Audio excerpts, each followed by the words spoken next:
Welcome everyone in your own channel Wangshan Walvisher. Hi, it's me Ratri Sheikh. Thank you so much all of you for your like, comment and subscribe.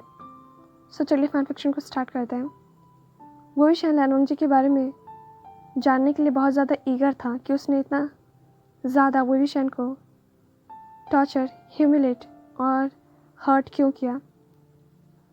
और यहाँ से flashback शुरू होता है। Studies को complete करने के बाद जब वो भी शान गुस्सू से चला गया था तब लैनोंग जी और भी ज़्यादा एग्रेसिव बन गया था। लैंसी चैन और लैन चुरेन दोनों ही लैनोंग जी के रूड बिहेवियर से बहुत ज़्यादा परेशान थे।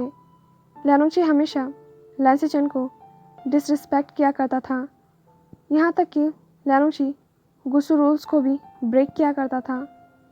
लैंसी चैन को लैनोंग जी के रूड बिहेवियर के बारे में थोड़ा सा आइडिया था कि लैनोंग जी ऐसा एग्रेसिव बिहेवियर क्यों कर रहा है। एक दिन लैनोंग जी और लैंसी चैन लाइब्रेरी पवेलियन में बैठे हुए थे। लैनोंग जी अपना काम कर रहा था और लैंसी चैन अपने सीट पर बैठे हुए थे। लैंसी चैन क्लिंजिक म्यूज़िक को प्ले कर रहे थे। वो फ़न के लिए क्लिंजिक म्यूज़िक को प्ले कर रहे थे। इतने में ही लैनोंग जी लैंसी चैन की तरफ देखता है और वो कहता है, स्टॉप, ये म्यूज़िक प्ले करना बंद कीजिए। लैनोंग जी कोल्ड वॉइस में ही सब कुछ कह रहा था। लैंसी चैन अपने फ्लूट को प्ले करना बंद कर देता है। लैंसी चैन कंफ्यूज्ड फेस एक्सप्रेशन से लैनोंग जी की तरफ देखने लगता है। लैंसी चैन लैनोंग जी से पूछता है, पर तुम्हें तो ये क्लिंजिक म्यूज़िक पसंद है ना वांग जी, तो फिर तुम इसे प्ले करने से मुझे मना क्यों कर रहे हो? तुम्हारे साथ क्या हुआ है? लैनोंग जी रिप्लाई देते हुए कहता है, ये मुझे इरिटेट कर रहा है। लैंसी चैन कहता है, पर पहले तो तुम्हें क्लिंजिक म्यूज़िक बहुत पसंद था और ये तुम्हें इरिटेट नहीं करता था। लैनोंग जी कहता है, ब्रदर प्लीज़ इसे प्ले करना बंद कीजिए, मुझे हेडेक हो रहा है। लैंसी चैन कहता है, ठीक है, जैसा तुम चाहो। इसके बाद लैनोंग जी फिर से अपना रिटर्न वर्क करने लगता है। लैंसी चैन लैनोंग जी को देखते हुए अपने मन में सोचते हैं, जब मैंने क्लिंजिक म्यूज़िक को प्ले किया तो वांग जी कुछ अजीब बिहेव कर रहा था। मैं वांग जी के रिएक्शन को ऑब्ज़र्व करने के लिए फिर से 5 मिनट के लिए इस म्यूज़िक को प्ले करूँगा। इसके बाद मेरा डाउट क्लियर हो जाएगा। इसके बाद लैंसी चैन 5 मिनट तक क्लिंजिक म्यूज़िक को अपने फ्लूट पर प्ले करते हैं। लैनोंग जी उस म्यूज़िक की वजह से इरिटेटेड हो जाता है। लैनोंग जी फिर से कहता है, ब्रदर फ्लूट को प्ले करना बंद कीजिए। पर लैंसी चैन लैनोंग जी के वर्ड्स का कोई भी रिस्पॉन्ड नहीं देते हैं और वो कंटिन्यूसली म्यूज़िक प्ले करते हैं। इसके बाद लैनोंग जी 2 से 3 बार लैंसी चैन को म्यूज़िक प्ले करने के लिए मना करता है, पर लैंसी चैन कंटिन्यू अपने फ्लूट से क्लिंजिक म्यूज़िक को प्ले करते रहते हैं। लैनोंग जी खुद पर कंट्रोल नहीं कर पाता और वो अपने एक हाथ से टेबल को उठाकर फेंक देता है। लैनोंग जी अपने सीट से खड़ा होता है और वो डार्क आइज से लैंसी चैन की तरफ देखने लगता है। लैनोंग जी को ऐसी हालत में देखकर लैंसी चैन बहुत ज़्यादा शॉक्ड हो जाते हैं और वो अपने फ्लूट को प्ले करना बंद कर देते हैं। थोड़ी देर बाद लैंसी चैन फिर से अपने फ्लूट को प्ले करने लगता है और अब लैनोंग जी कंट्रोल से बाहर हो जाता है। लैनोंग जी के आसपास काला घना अंधेरा अपेयर होने लगता है। लैंसी चैन अपने फ्लूट को प्ले करते हुए सोचता है, वांग जी तुम्हारे साथ ये सब क्या हो रहा है? तुम ऐसे क्यों बनते जा रहे हो? लैनोंग जी गुस्से से चीज़ों को यहाँ वहाँ फेंकने लगता है। वो पागल हो गया था, उसका खुद पर कंट्रोल ही नहीं था। लैंसी चैन अपने फ्लूट को प्ले करना बंद करते हैं। जैसे ही लैंसी चैन म्यूज़िक को प्ले करना बंद करते हैं, लैनोंग जी अनकॉन्शियसली फ्लोर पर गिर जाता है। लैंसी चैन दौड़कर लैनोंग जी के पास जाते हैं और वो उसे कैरी करते हैं। लैंसी चैन लैनोंग जी को हीलर के रूम में लेकर आते हैं और वो बहुत केयरफुली लैनोंग जी को बेड पर लिटा देते हैं। लैंचरन को भी लैनोंग जी के हेल्थ के बारे में पता चलता है और वो पर्सनली लैंसी चैन से मिलने आता है। लैंसी चैन लैंचरन को सारे इंसिडेंट के बारे में बता देता है। लैंसी चैन पूछता है, अंकल आपको क्या लगता है वांग जी ऐसा बिहेव क्यों कर रहा है? लैंचरन कहता है, मुझे लगता है कि उसे कर्स लगा है। लैंसी चैन कहता है, अब मेरा डाउट क्लियर हो गया है। आप सही कह रहे हैं अंकल। मुझे लगता है कि वांग जी को किसी ने कर्स्ड किया है। लैंसी चैन पूछता है, पर ये कैसे पॉसिबल है? इतने में ही लैंसी चैन को कुछ याद आता है और वह कहता है, नाइट हंट। अंकल, क्या आपको याद है जब गुविशैन जैंग चैंग और यान ली गुसू में आए थे तो उससे एक हफ्ते पहले वांग जी और कुछ लैंड डिसेबल नाइट हंट के लिए गए थे। उस वक्त मैं उन्हें ज्वाइन नहीं कर पाया था क्योंकि मैं अपने कामों में बिजी था।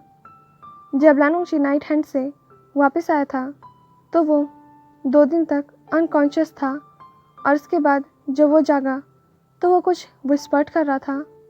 अंकल, ये आपको भी पता है कि वांग जी कभी भी कुछ भी विस्पर्ट नहीं करता, बल्कि वो डायरेक्टली हमसे कह देता है जो भी उसे कहना होता है। उस वक्त मैंने भी वांग जी पर ध्यान नहीं दिया, पर जैसे जैसे दिन गुजरने लगा लानुंग जी का बिहेवियर बदलता गया और वो और भी ज़्यादा एग्रेसिव होने लगा। उसने बहुत बार मुझे डिसरिस्पेक्ट किया है। लैंशरन कहता है वो कर्स्ड है, हमें कुछ करने की ज़रूरत है। मैंने भी दूसरे लैंड डिसेबल के साथ उसको रूड बिहेवियर करते हुए देखा है और बहुत बार तो वांग जी गुसू रूल्स को फॉलो भी नहीं करता है। लैंसी चैन कहता है, मुझे लगता है कि हीलर वांग जी को ठीक कर सकते हैं। लैंचरन कहता है, पर पहले मैं वांग जी से कुछ सवाल पूछना चाहता हूँ। मैं अपने सवालों के जवाब वांग जी से सुनना चाहता हूँ। जब लानुंग जी को होश आता है तब लैंचरन और लैंसी चैन लानुंग जी से मिलने के लिए जाते हैं। लैंचरन लानुंग जी से पूछता है, वांग जी, तुम्हारे साथ क्या हुआ है? तुम इतना अजीब बिहेव क्यों कर रहे हो? लानुंग जी रिप्लाई देते हुए कहता है, अंकल, मैं बिल्कुल ठीक हूँ, मैं अजीब बिहेव नहीं कर रहा हूँ। इतने में ही लैंचरन कहता है, मुझे लगता है कि कोई रिसेंटफुल एनर्जी तुम्हें कंट्रोल कर रही है। लानुंग जी रिप्लाई देते हुए कहता है, अंकल, मैंने कहा मैं ठीक हूँ, मेरी बॉडी में किसी भी तरह की रिसेंटफुल एनर्जी नहीं है। लैंचरन कहता है, वांग जी, तुम भी ये बहुत अच्छे से जानते हो कि रिसेंटफुल एनर्जी और इविल स्पिरिट बहुत ज़्यादा ही डेंजरस होती हैं। वो तुम्हें नुकसान पहुंचा सकती हैं। हम हीलर्स को तुम्हें चेक करने के लिए ज़रूर बोलेंगे। तुम्हें हीलर्स को दिखाने की ज़रूरत है। लानुंग जी कहता है, इविल स्पिरिट डेंजर नहीं होते हैं, बल्कि वो हमारी ताकतों को बढ़ाते हैं।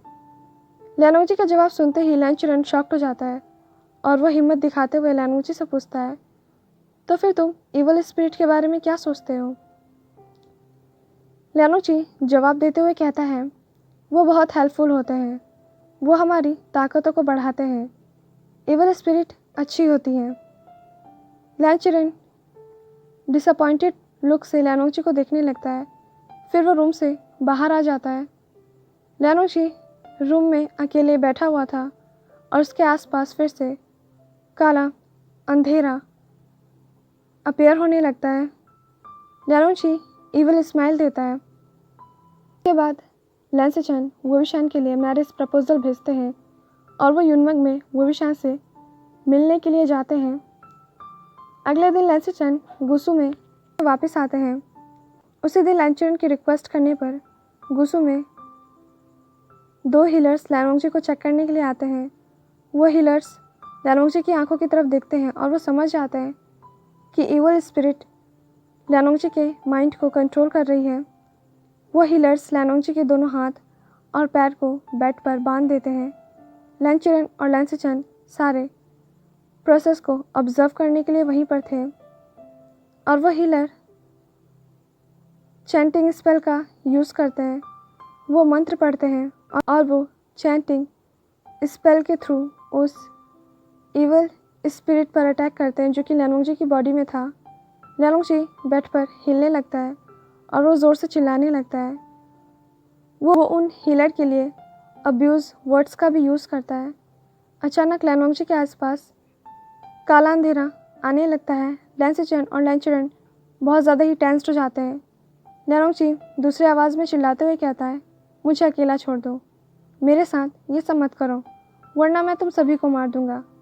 मेरे हाथ पैर खोलो, तुम मुझे हर्ट कर रहे हो। लैंसी चैन और लैन चरण खुद को शांत करने की कोशिश करते हैं। 1 घंटे तक वो हीलर्स मंत्र पढ़ते हैं।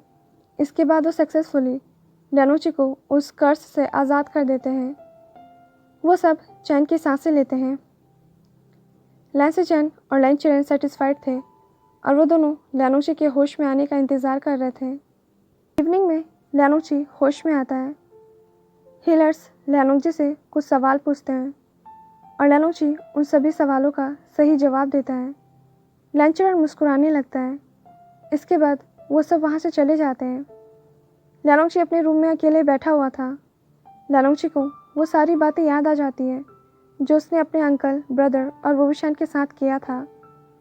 वोविशान को याद करते ही लैनोची रोने लगता है, पर अब बहुत देर हो चुका था क्योंकि 2 हफ्ते बाद लैंसी चैन वोविशान के साथ शादी करने वाला था। थोड़ी देर बाद लैंसी चैन लैनोची के रूम में आते हैं और वो लैनोची से बातें करते हैं। लैनोची अब ठीक था। लैनोची रोते हुए लैंसी चैन की तरफ देखने लगता है। लैनोची कहता है, आई एम सॉरी ब्रदर, मैंने आप सबके साथ मिसबिहेव किया। लैंसी चैन कहता है, माफ़ी मांगने की कोई ज़रूरत नहीं है वांग जी। हम सब ये जानते हैं कि इन सब में तुम्हारी कोई भी गलती नहीं थी। तुम कर्स थे। इविल स्पिरिट तुम्हारे माइंड को कंट्रोल कर रही थी। तुम इनोसेंट हो। ये सुनते ही लैनोची की आंखों से आंसू बहने लगते हैं। लैनोची लैंसी चैन की तरफ देखने लगता है। लैनोची वोविशान के बारे में सोचने लगता है। लैनोची अपने सर को झुका लेता है और लैंसी चैन से कहता है, ब्रदर, मैंने विंग को बहुत हर्ट किया है। लैंसी चैन पूछता है, तुम ये क्या कह रहे हो और कैसे तुमने उसे हर्ट किया है? लैनोची कहता है, ब्रदर, मैं उससे प्यार करता हूँ। मैं जानता हूँ कि आप उससे शादी करने वाले हैं, पर एक सीक्रेट है जो मैं आपको बताना चाहता हूँ। इसके बाद लैनोची अपने और वोविशान के अफेयर के बारे में सारी बातें लैंसी चैन को बता देता है कि कैसे उसने वोविशान को ब्लैकमेल किया और एक सेक्स टॉय की तरह उसका यूज़ किया। लैंसी चैन ये सब कुछ सुनने के बाद शॉक्ड हो जाता है। लैनोची की आंखें रोने की वजह से बहुत ज़्यादा ही रेड हो गई थी, पर इसमें लैनोची की भी कोई गलती नहीं थी। लैनोची ने वोविशान को हर्ट नहीं किया। ये तो वो इवल स्पिरिट थी जो कि लैनोची के माइंड को कंट्रोल कर रही थी, इसलिए लैनोची ने वोविशान को हर्ट किया। लैनोची अपने सेंस में नहीं था। उसे तो ये भी नहीं पता था कि उसके साथ क्या हो रहा है, वो क्या कर रहा है और किसके साथ कर रहा है। लैनोची ज़ोर से रोने लगता है और वो सिसकते हुए लैंसी चैन से कहता है, ब्रदर, मैं एक आइडियल पर्सन नहीं हूँ। मैंने उसे तकलीफ़ दी है। मैंने उसका यूज़ किया। मैंने अपने ही अनबॉर्न बेबी को मार दिया। मैं एक ईवल हूँ। लैंसी चैन कहते हैं, वांग जी, इसमें तुम्हारी कोई गलती नहीं है। तुमने कुछ गलत नहीं किया क्योंकि तुम्हें पता ही नहीं था कि सही क्या है और गलत क्या है। इवल स्पिरिट ने तुम्हारे माइंड को कंट्रोल कर रखा था। तुम्हारे थ्रू उसने ये सब कुछ किया, इसलिए तुमने सबको नुकसान पहुंचाया। लैनोची कहता है, ब्रदर, मैं फ्यूचर में कभी भी वोविशान का सामना नहीं कर पाऊंगा। लैंसी चैन पूछता है, वांग जी, क्या तुम उससे प्यार करते हो? लैनोची लैंसी चैन के सवाल का कोई भी जवाब नहीं देता। वो बस साइलेंट हो जाता है। लैंसी चैन लैनोची के शोल्डर को पकड़ते हुए फिर से पूछते हैं, वांग जी, मैं तुमसे कुछ पूछ रहा हूँ। क्या तुम उससे प्यार करते हो, हाँ या ना? लैनोची अपने सर को नीचे झुकाते हुए कहता है, पर आप उससे शादी करने वाले हैं। मैं विंग से प्यार नहीं कर सकता हूँ। वो आपका प्यार है। वो आपको फ्यूचर में बहुत प्यार करेगा। लैंसी चैन पूछता है, क्या वोविशान भी तुमसे प्यार करता है? लैनोची कहता है, उसने मेरे लिए अपने लव को कन्फेस किया था, पर उस वक्त मैंने उसे रिजेक्ट कर दिया था। वो अब मुझसे कभी भी प्यार नहीं करेगा। वो आपको डिज़र्व करता है। लैंसी चैन कहते हैं, वांग जी, तुम इनोसेंट हो। तुमने कुछ गलत नहीं किया है। वो ईविल स्पिरिट थी जिसने तुमसे ये सब कुछ करवाया है, इसलिए खुद को ब्लेम करना बंद करो। अगर तुम वोविशान से और वोविशान तुमसे प्यार करता है तो वोविशान से मेरे बजाय तुम्हें शादी करनी चाहिए। तुम उसे डिज़र्व करते हो। लैनोची सिसकते हुए फिर से कहता है, वो फिर से मुझे कभी भी प्यार नहीं करेगा ब्रदर। मैंने अपने ही अनबॉर्न चाइल्ड को मार दिया। सिर्फ आप ही उसे डिज़र्व करते हैं। मैं आपके रिलेशनशिप को बर्बाद नहीं करना चाहता हूँ। लैंसर चैन कहता है, मैं वोविशन को कंसोल करूँगा। वो मेरी बात सुनेगा, यहाँ तक कि अंकल भी उससे बात करेंगे। हम उसे तुम्हारे कर्ज के बारे में समझाएंगे। वांगची, फ्यूचर में जब वोविशन को तुम्हारे कर्ज के बारे में पता चलेगा तो वो तुमसे ज़्यादा पेन फील करेगा। अगर मैं वोविशन से शादी कर लूँगा तो इसका असर हम सबकी ज़िंदगी पर पड़ेगा। क्लाउडेसिस में हर दिन उसे तुम्हारा सामना करना पड़ेगा। तुम, वोविशन और मैं, हम अपनी पूरी ज़िंदगी में कभी भी खुश नहीं रह पाएंगे। ये तुम्हारे लिए अच्छा होगा कि तुम वोविशन से शादी कर लो। मेरा यकीन करो, मैं वोविशन को तुम्हारी सच्चाई बताऊंगा कि तुम इनोसेंट हो। ये सब कुछ इवल स्पिरिट की वजह से हुआ है। लैनोंगशी अब भी रो रहा था। वो सिसकते हुए कहता है, thank you brother. Lancer chain console करते हुए लैनोंगशी से कहता है, सॉरी और थैंक यू की कोई ज़रूरत नहीं है, हम ब्रदर्स हैं। तुमने ये सब कुछ खुद से नहीं किया है। और यहाँ पे फ्लैशबैक ख़त्म होता है और अब प्रेजेंट में जब वोविशन ये सुनता है कि लैनोंगशी कर्स था और इविल स्पिरिट उसके माइंड को कंट्रोल कर रही थी, तो वो इमोशनल हो जाता है। वोविशन रोने लगता है। वोविशन को अपने और लैनोंगशी के किस्मत पर बहुत ज़्यादा ही बुरा लग रहा था। वो समझ जाता है कि लैनोंगशी ने कुछ भी खुद से नहीं किया। लैंचरन पूछते हैं, वोविशन, क्या तुम हम पर यकीन करते हो? वोविशन अपने आंसुओं को पोंछता है और लैंचरन को रिप्लाई देते हुए कहता है, मास्टर लैन, आप मेरे एल्डर हैं, मैं आप पर शक कैसे कर सकता हूँ? लैंसर चैन कहते हैं, वोविशन, वांगजी एक अच्छा पर्सन है। वो प्योर हार्टेड, काम और हम्बल पर्सन है। वो बहुत इनोसेंट है। जब तुम वांगजी की रियल पर्सनैलिटी को देखोगे तो तुम फिर से उससे प्यार करने लगोगे। वोविशन कहता है, मैंने कभी उससे नफ़रत नहीं किया। हाँ, मैंने कोशिश ज़रूर की थी, पर ऐसा हो नहीं पाया। मैं अब भी उससे प्यार करता हूँ और उतना ही करता हूँ जितना पहले करता था। पर जब से आपने मुझे लेंजा का सच बताया है, मेरा प्यार उस वक्त से उसके लिए और भी ज़्यादा बढ़ गया है। मुझे माफ़ कर दीजिए जेवुजुन, मैंने आपको लेंजा और मेरे रिलेशनशिप के बारे में पहले कुछ भी नहीं बताया। लैंसर चैन कहते हैं, तुम्हें माफ़ी मांगने की कोई ज़रूरत नहीं है। मैं समझ सकता हूँ कि जब कोई आपको ब्लैकमेल करता है और वो अपने अकॉर्डिंग आपका यूज़ करता है तो आपको कैसा फील होता है। वोविशन लैंचरन से कहता है, मास्टर लैन, क्या आप मुझे माफ़ कर देंगे? मैंने उन प्रीशियस बुक्स को गलती से जला दिया था। लैंचरन कहता है, वो तुम्हारा पास्ट मिस्टेक था और इसकी वजह से तुमने बहुत ज़्यादा सफ़र किया है। मैं तुमसे अपसेट नहीं हूँ। लैंसर चैन चकल करते हुए वोविशन से कहते हैं, हम ऑलरेडी लेट हो चुके हैं। लैनोंगशी मैरिज हॉल में तुम्हारा इंतज़ार कर रहा होगा। मैं जानता हूँ इस वक्त वो बहुत ज़्यादा डर रहा होगा। मुझे पता है कि वो सोच रहा होगा कि क्या होगा अगर तुम उसे रिजेक्ट कर दोगे। वोविशन कहता है, मैं उससे शादी करूँगा। ये उसकी गलती नहीं थी। मैं खुश हूँ कि मैं लेंजा से शादी करने वाला हूँ। लैंसर चैन वोविशन से कहता है, वो एक अच्छा पर्सन है। वो तुम्हें सारी ज़िंदगी प्यार करेगा। वो तुम्हें वो सारा प्यार देगा जो तुम डिज़र्व करते हो। वोविशन नोट करता है। एक तरफ मैरिज हॉल में सारे ही कंफ्यूज थे क्योंकि वोविशन से लैंसर चैन के बजाय लैनोंगशी की शादी होने वाली थी। लैनोंगशी ईगरली वोविशन का इंतज़ार कर रहा था।